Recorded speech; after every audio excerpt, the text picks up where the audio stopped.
Hello and welcome to this lesson. So in this lesson we're going to be outlining how you can go ahead and select your currency pair. So before we even maybe I show you how to do that, what I want to insist on is you have to become a specialist. You have to select just one pair to focus on, because what happens is that when you actually have too many things to focus on, you lose focus and you'll be distracted. So I'm insisting on just selecting one pair of choice. So you can go into your charts. This is TradingView, and whichever pair you trade or you want to trade, if you're a beginner, I'll urge just select one pair. And then from that pair, once you select it, so I'll urge you select maybe from the list of maybe major pairs. So for example, one of the major pairs is Euro USD. So in this course, we are going actually to be using EURUSD for our examples, and that's the only currency pair we're going to focus on. Essentially, that's all we are going to be using to now pick examples and actually do everything we're going to be doing in this course. So the reason this is because essentially whichever pair you focus on, you are able to find actually moves using these concepts.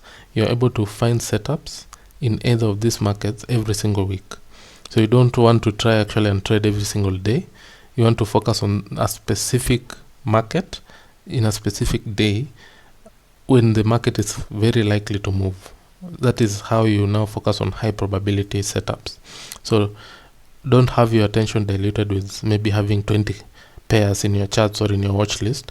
You don't want to be doing that. So avoid trying to be in every possible market at all costs. You need to avoid that because this will seriously impact your performance.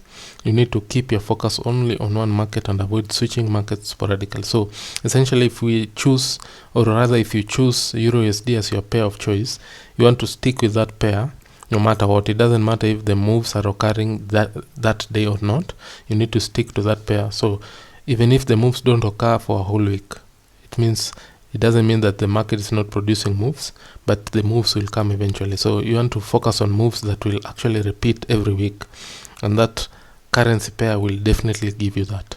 So in this example, let me show you how you can go into your watch list. So you just click on watch list in your TradingView, then you add a symbol, then just search for your symbol of choice. So for me, I'll search EURUSD, and then select the data feed that you want. So maybe I'll just select forex.com.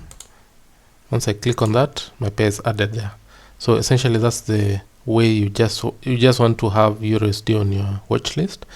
And in the next lesson, actually I'll show you now, once you select a pair like EURUSD, which has the quote currency USDs on the other side, you want to also have a benchmark that will now reference, and our benchmark will be dollar index, and I'll show you in the next lesson how you can go about that. So thank you so much for watching. I'll see you in the next one.